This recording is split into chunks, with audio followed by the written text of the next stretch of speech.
is their map pool. They don't have a lot of different options. Favorite two maps are Mirage and Cache. Cloud9 wisely bans both of those out, so it ends up on a map that we've seen they're not exactly world beaters on. And here, once again, it just kind of showed. Cloud9 was just too strong. Guys like Stewie, guys like Automatic, those are always the names you're going to hear when Cloud9 takes a victory.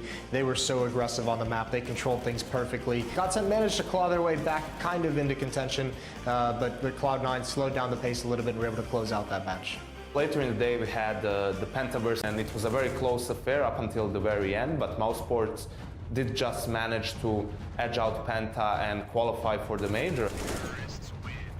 Liquid versus Hellraisers, it was a very one-sided game. Liquid having a very strong first half on the T side of Train, with Hellraisers winning pistols. So it looked like Hellraisers might have a good game there, but ever since the second round, Liquid just took over the game, was very dominant. Their individuals were very much on point, and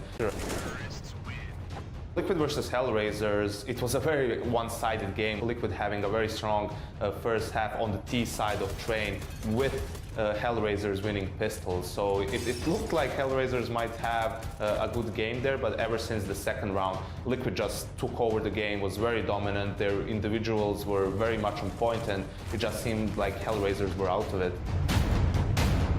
For the last game of the day, we had G2 versus Flipside, and Flipside not necessarily as individuals were very much on point, and it just seemed like Hellraisers were out of it. For the last game of the day, we had G2 versus Flipside, and Flipside not necessarily a surprise for this tournament, just an unknown really. We haven't seen them for a very long time, but their reputation at the major qualifiers is something that needs to be respected at this point. And G2, a team who were the favorites coming into this one with a pretty much secured spot, everyone would think. And the opening match of the final day of the PGL Major qualifier, it was on Train, and Vega Squadron has proven that they can be a pretty tricky opponent. They've got some good skill, but Penta just relied on that tried and true style, heavy play towards the inner bomb site, very, very grouped up, focus on trading, and eventually they ran away from the match. It was a good start, and then eventually once they just broke them, it started out with a little bit of a back and forth between the two teams, but eventually the star power, Sunny, HS, these guys stepped up, and eventually they just overran Vega Squadron to qualify for the PGL Major.